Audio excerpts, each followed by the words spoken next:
안녕하세요. 저는 지금 40대 중반인데요. 여기 있는 사연들 중에서 저랑 비슷한 얘기들이 많기에 저도 한 글자 적어봅니다. 제가 결혼 전에 5년 동안 사귀었던 남자친구가 있었어요. 한 4년 이상 사귄 것 같았는데 그동안 남친 식구들과는 얼굴 알고 지낼 만큼 자주는 아니어도 약간의 왕래는 있었죠. 그때 저는 원룸에 살고 있었고 남친은 예비시댁에서 시부모님과 함께 살고 있었어요. 저와 남친은 사귄 지 1년이 되었을 때부터 결혼을 약속한 사이가 되었고, 그때부터 신혼집 장만을 위해서 열심히 돈을 모았습니다. 남친 집이 그렇게 잘 사는 집도 아니어서 도움을 받을 처지가 못 되어서 말이죠.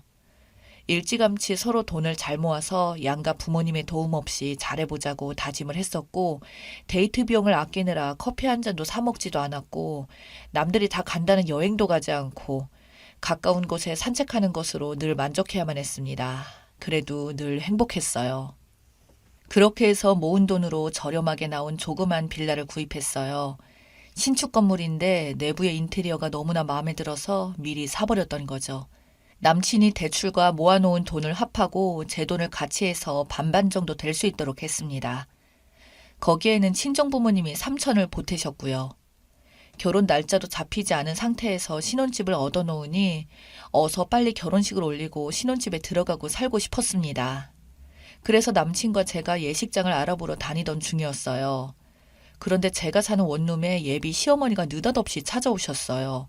그날 당일 주말 아침 일찍부터 바로 근처에 와 있다고 하시면서 연락을 하셨더라고요. 제 원룸에 예비 시어머니가 처음 오신 것이었죠. 예비 시모가 도착하기 전에 남친에게 전화를 했다더니 그러더군요. 며칠 전에 너가 사는 원룸이 궁금하다며 어딘지 물으셨는데 이렇게 이른 주말 아침에 말도 없이 찾아가실 줄은 몰랐어. 라며 시치미를 뚝 떼더라고요. 예비 시어머니는 제 원룸을 아무 말 없이 한번 쭉 둘러보시더니 그러셨어요. 아유, 생각보다 좁지는 않네. 여기서 두 사람이 충분히 살고도 남겠어. 저는 의아했어요. 두 사람이 살고도 남겠다는 말이 무슨 말인가 싶었죠. 짐들에다가 작은 침대까지 놓여 있어서 이 좁디 좁은 곳에 두 사람이라니요? 그러시면서 갑자기 제 두 손을 잡고 자기가 꼭 할 말이 있다고 하시면서 웬만하면 듣고 나서 잘 생각해보고 부탁을 들어주면 좋겠다고 하셨습니다. 시어머니가 내게 부탁을? 이라고 생각하고서 무척이나 궁금했었는데 들은 후 저는 제 귀를 씻고 싶었습니다. 말이다. 너희 신혼집 말인데. 네, 어머니 말씀하세요. 너도 알다시피 네 시누이네가 외벌이라서 살기가 좀 팍팍하잖니. 그래서 말인데, 아... 계속 뜸을 들이시면서 제 눈치를 보시는 것 같았습니다. 그래서 저에게 돈을 빌려달라고 하시려고 저러시나 생각도 들었죠. 그런데 세상에 하시는 말씀을 들어보니 놀랍더라고요. 이번에 정은이가 반월세로 사는 집이 만기가 되었다는구나. 그런데 그새 또 월세라 집값이 5천이 올랐다지 뭐냐? 그래서요, 어머니? 그래서 지금 그 식구가 길에 나앉게 생겼다. 딱해서 어떡하니? 지금 가진 돈으로는 당장에 집 구하기가 쉽지가 않고 그 돈으로 변두리로 가자니 애들 학교 문제도 있고 사위 직장 문제도 있고 해서 쉽게 집을 못 구할 것 같다고 하지 뭐냐. 그게 뭐라고 나한테 그러는 거지? 라고 생각하고 있었는데 세상에 하시는 말씀에 제 귀를 의심했습니다. 있잖니. 너희들 결혼식을 조금 늦추면 안 되겠니? 그동안 너네 둘 신혼집에 정은이네가 가서 살았으면 좋겠는데. 어떠냐, 네 생각은? 저희 신혼집에 산다고요? 제가 놀라서 눈을 크게 뜨자 시어머니가 제 두 손을 꼭 더 부여잡고 또 그러시는데 어이가 없어서 말문이 막혔습니다. 그래서 너희가 아기 가지기 전까진 여기 원룸에서 둘이 살아도 살만 하겠는데 네 생각은 어떠냐? 그래서 저는 정색하고 딱 잘라 말했어요. 어머니, 말도 안 되는 소리예요. 여기선 둘이 못 살아요. 뭐가 말이 안 된단 말이냐? 임시로 아기 갖기 전까지 여기서 살아도 충분하겠구먼. 안 그러니? 어머니, 저랑 오빠가 애써서 돈 모아서 신혼집을 구했는데요. 그건 말도 안 되는 소린 거죠. 오빠한테 먼저 물어보시고 오신 거예요? 그럼 당연하지. 네가 괜찮다면 그렇게 하라고 했다. 그 말에 더 기가 막혔어요. 아까 오빠랑 통화했을 땐 시어머니가 제 원룸에 찾아오는 이유를 모르는 것처럼 했었는데 아마도 난처하게 되니까 모르쇠로 일관하려고 그랬나 싶고 화가 나려고 했습니다. 시어머니는 저만 신우 형편을 고려해서 배려해주면 서로가 편하게 살 수 있다고 하시면서 저에게 사정하셨습니다. 제가 표정이 굳어지자 그러시더라고요. 그래, 나도 너네들이 한 푼 두 푼 모아서 마련한 신혼집을 다른 식구들이 산다고 해서 좋을 리 있겠니? 그래서 내가 이렇게 사정하는 건 아니겠냐. 정 싫다면 어차피 결혼식까지는 한 달 넘게 남았으니까 그동안이라도 집 구할 때까지만이라도 살게끔 하자. 그건 괜찮지? 당장에 새로 이사 올 사람들이 들어온다는데 어떡하니? 그러니까 내 말대로 하는 걸로 하자. 알겠지? 그럼 이만 네가 그렇게 하자는 걸로 알고 난 가마? 라고 하시면서 제 대답을 들을 필요가 없다는 듯이 일어나서 가시려고 했습니다. 그래서 제가 다시 앉으시라고 하고 말씀을 드렸어요. 어머니, 제가 생각할 시간은 주셔야죠. 어머니 말씀만 하시고 그냥 가시면 어떡해요? 일단 어머님께서 하신 말씀 잘 들었으니까요. 오빠랑 상의도 해보고 아가씨와도 연락해 볼게요. 그냥 어머니는 집에 가 계시면 직접 아가씨와 얘기해서 결정할게요. 그랬더니 뭘 상의하고 말고 하냐면서 별스럽다고 하시면서 화를 내셨습니다. 아니, 너는 신혼집을 뺏어가기라도 한다더냐? 그냥 너희 신혼집에 잠깐 동안만 있겠다는 건데 그것도 싫다는 게야? 아유, 나 원참. 이렇게 막무가내였네요. 그냥 저는 아무 말도 않고 듣고만 있었죠. 그랬더니 그러시더라고요.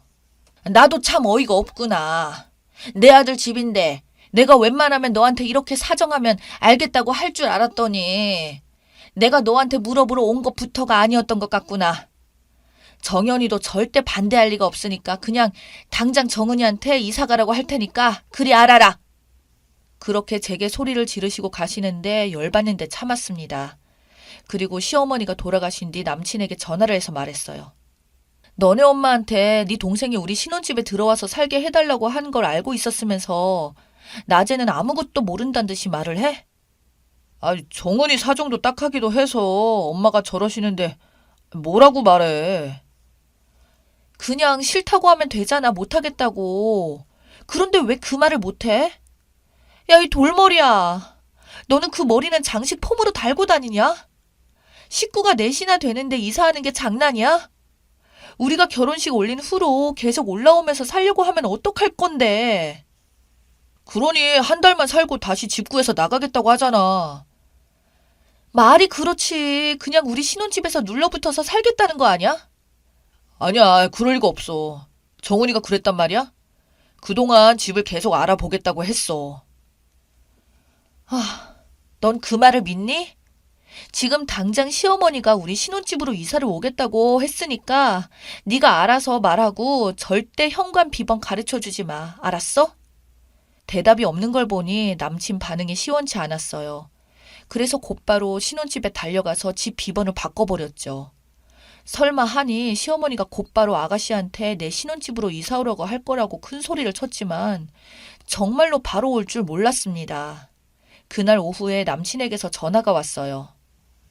수연아, 네가 우리 집 비밀번호 바꿔놨니? 응, 그랬는데 왜? 그러면 나한테 말을 해줬어야지. 몇 번인데? 그게 왜 궁금하니?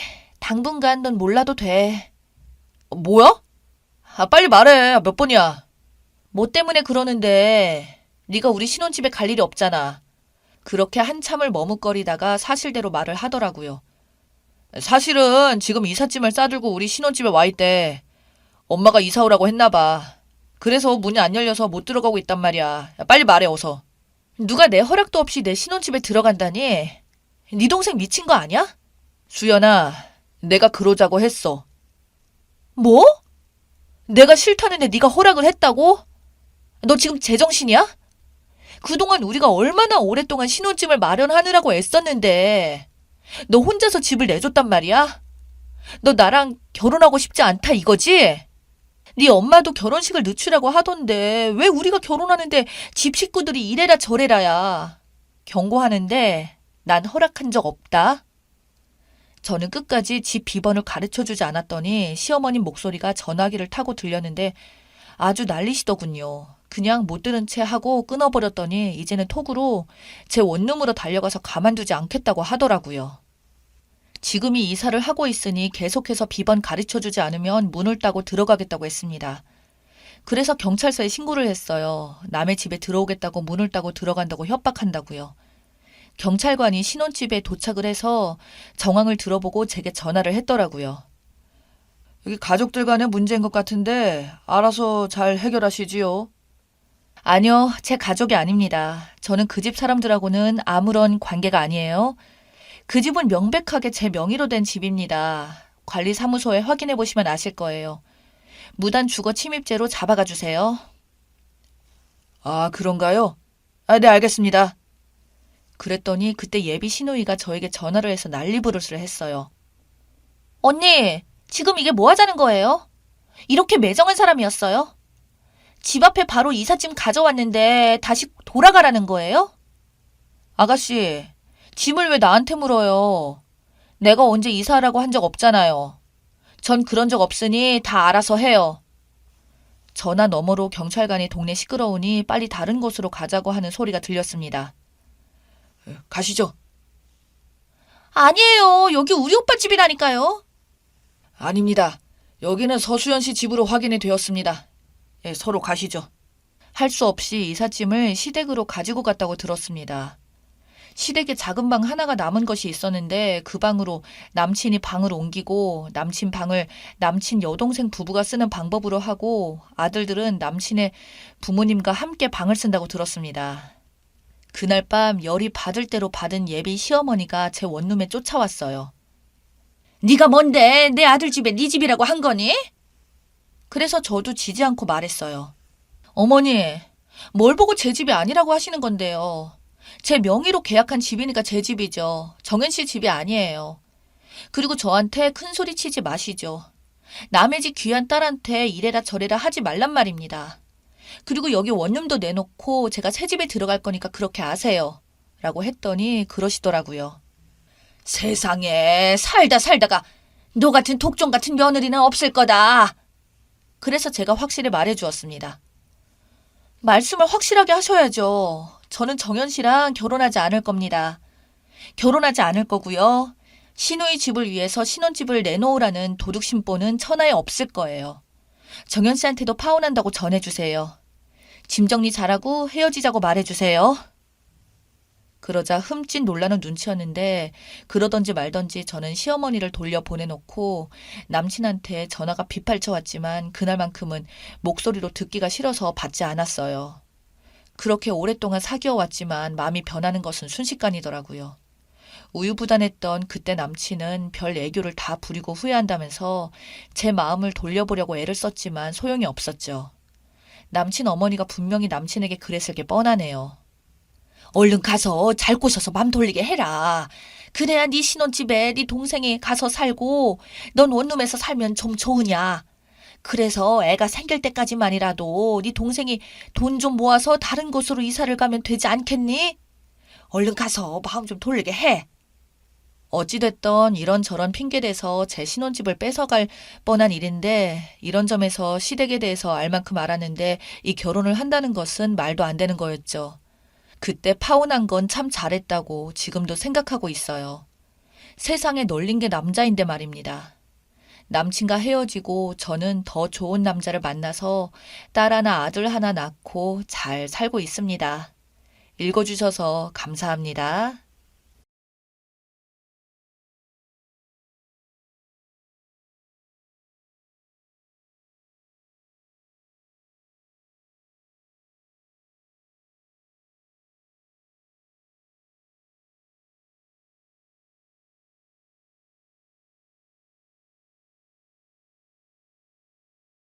아, 요즘 너무나도 스트레스를 받아서 제가 견딜 수가 없습니다.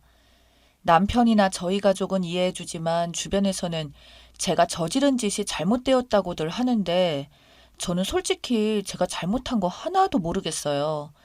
정말 제가 잘못한 게 맞나 싶어서 사연 한번 보내봅니다. 저는 올해 30대 여성입니다. 남편과는 7년 전부터 연애를 했었습니다. 남편은 저와 같은 회사 동기입니다.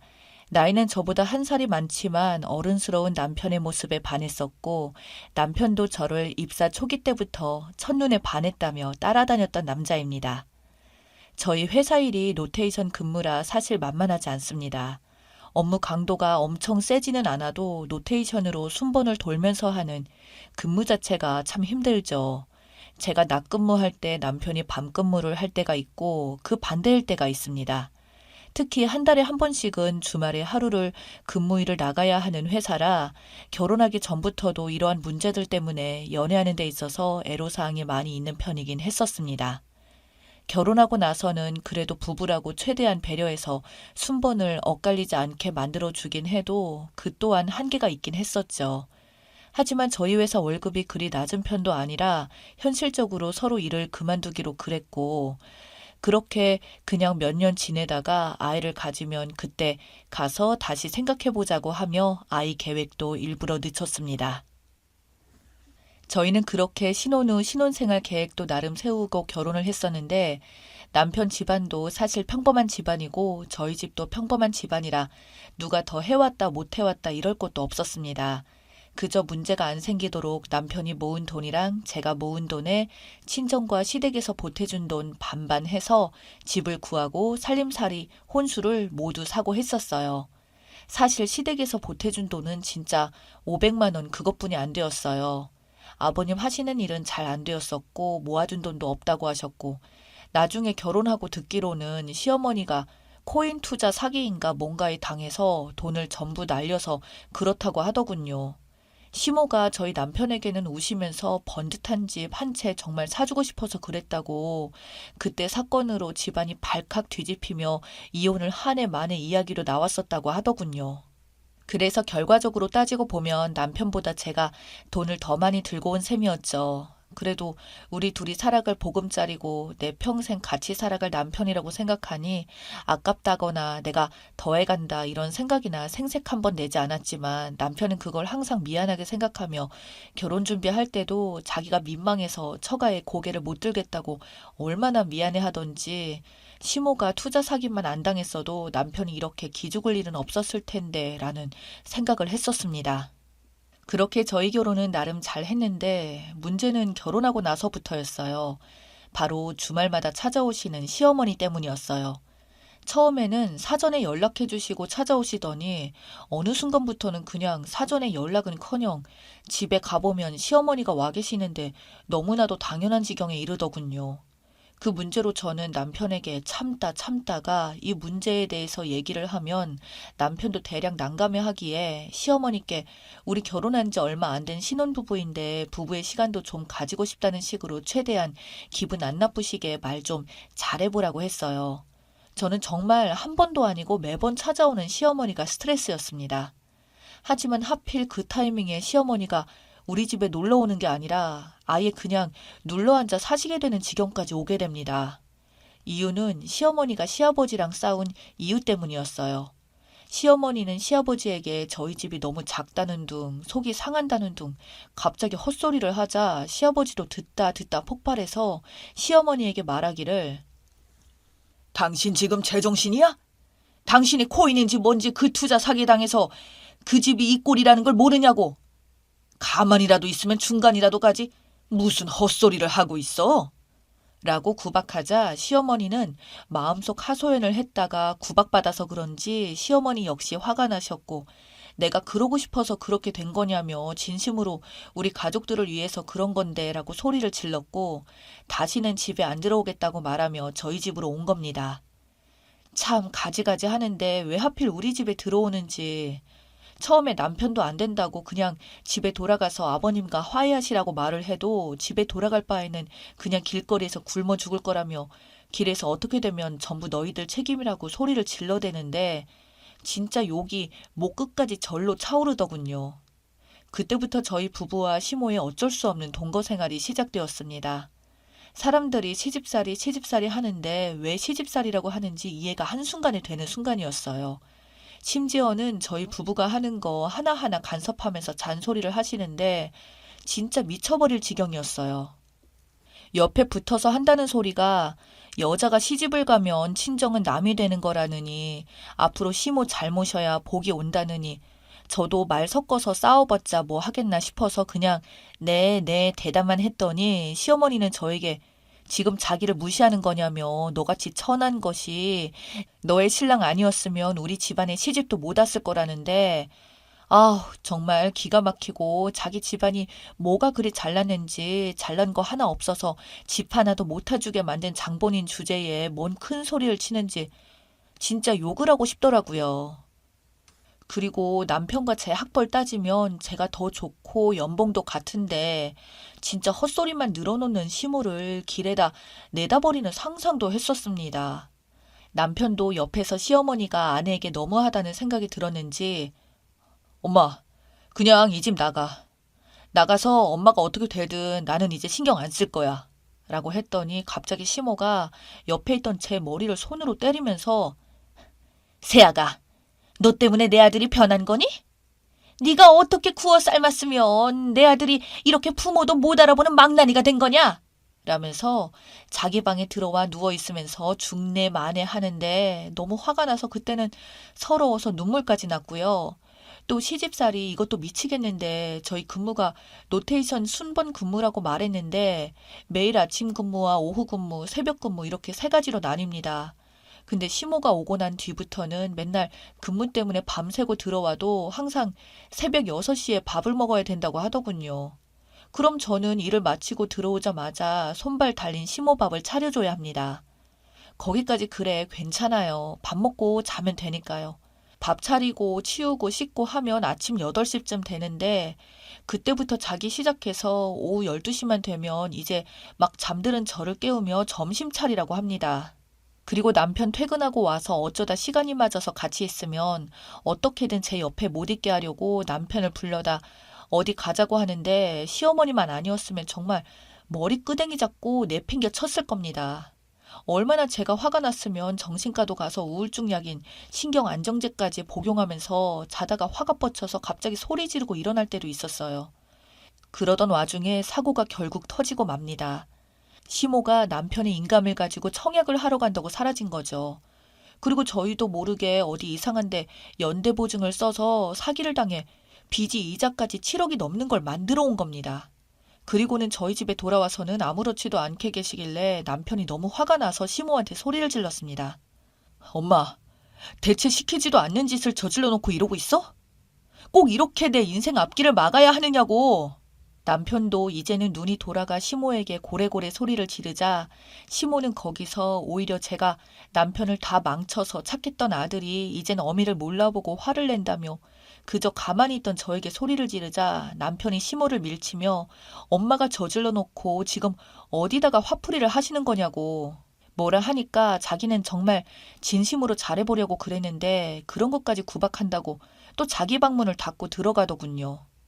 남편은 당장 나가라고 경찰 부를 거라니까 그래도 그 방에서 절대로 안 나오고 자기는 이대로 이 방에서 밥도 안 먹고 살다가 굶어 죽을 거라며 남편 마음에 불을 던지시더군요. 그리고 그 다음날 남편이 출근 때문에 먼저 나가고 저 혼자 집에 근무를 마치고 돌아와 있자 아무렇지 않게 나와서는 저를 보고 배고프다고 밥 안 차리냐고 하더군요. 속에서 천불이 나지만 저도 밥을 먹어야 했기에 밥을 차리고 식사를 하는데 시모가 갑자기 밥을 먹다 말고 저에게 말하기를 생각을 곰곰이 해보니까 아무리 생각해봐도 이 집안에 네가 들어와서 모든 게 망가진 것 같다고 저같이 재수없는 여자 때문에 자기가 사기를 당했고 아들과 사이가 벌어졌다는 겁니다. 저는 그 말을 듣자마자 저도 머릿속에 뭔가가 끊어지는 느낌이 들었습니다. 그대로 저는 눈이 뒤집히며 바로 눈앞에 있는 밥상들을 뒤집어 엎어버렸고 저는 시모에게 당장 내 집에서 꺼지라고 이 쓰레기 같은 인간 내가 당신 고소할 거라고 소리 지르며 시모를 밀쳐내자 시모도 화가 났는지 제 머리를 부여잡고 흔들길래 저도 시모의 머리를 쥐어 뜯으며 싸웠습니다. 결국 시모의 짐 전부 다 밖에 던지고 쫓아냈습니다. 집 밖으로 쫓겨난 시모는 자기 아들이 오면 다 잃은다고 하길래 저는 말했습니다.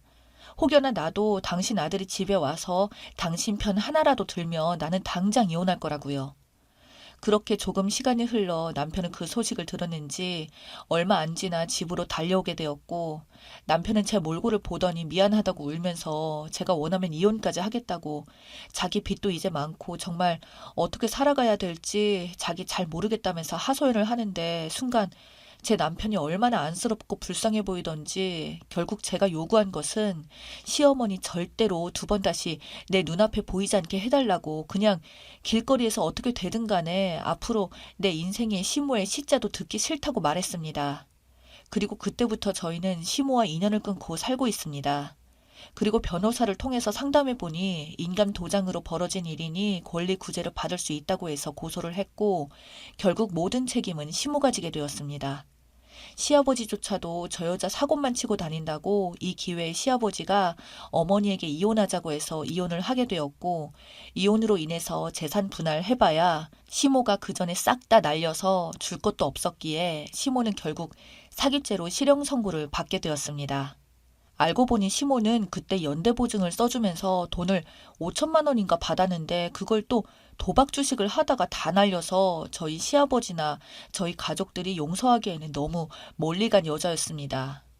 저희에게 한 번만 살려달라고 이 나이에 감옥을 가면 나는 정말 어쩌란 말이냐고 소리를 질러댔지만, 남편은 단호하게 저에게 이제 엄마는 이 세상에 없는 걸로 하겠다고 말했었죠. 결국 시모가 울부짖는 꼴만 봤었네요. 참 씁쓸하지만 한편으로는 저 시어머니라는 여자는 이렇게 하지 않으면 도저히 다스릴 수 없다는 걸 깨달았습니다. 그런데 지인들에게 이야기를 하면 제 고통을 하나도 몰라주고, 아무리 그래도 그렇지 며느리로서 시모의 머리를 쥐어뜯고 싸웠다고 막 베어먹은 거라는 식으로 말할 때면 우리 시모 같은 여자 만나서 평생 당해봤으면 좋겠네요.